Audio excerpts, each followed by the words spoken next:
City.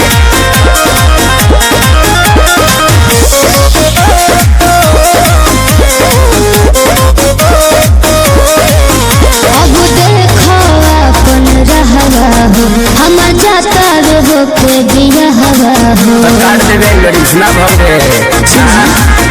अब देखो अपन रहवा हो हमर जाता रे हो के बिया हवा हो। दिल्ली है मजा अपना राजा संगे हम तोरा सखी संगे जीले हो। का कहला तो तोरा गइला के गाँव में सुरू सनम दूध पियर मना के पीले हो। तोरा गइला के गाँव में सुरू सनम दूध पियर मना के पीले हो।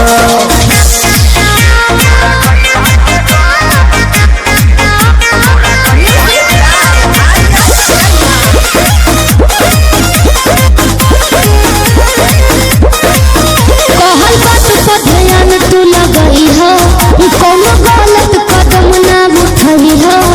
यदि हमसे गलतिया भइल होई ओके दिल के भीतरिया दबई हो। अरे काज जब छपाई त काहे ना जानते रोके के प्रयास कइली। हमार बस चलता पहिले तो सब कुछ हम ही रही कब भतर के खास भइली।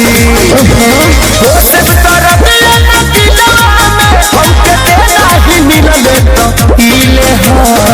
जानो तो तोरा गइला के गाँव में सुनू सनम दूध पियर मना के पीले हो। तोरा गइला के गाँव में सुनू सनम दूध पियर मना के पीले हो।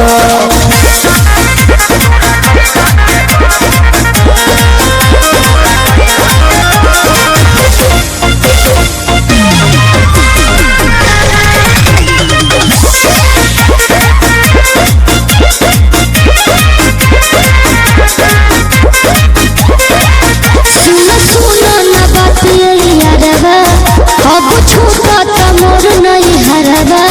हमार दिन रात दिमाग रही तोहरे लगे भले देह रही पीरा के घरवा। अरे हई हम खेसारी ना करे बरियारी तोरा जाए के बात जो सुन नाचन डीजैया के संगे डीजैया सामने से यू कैन गो बोलबा रे सैया गोटी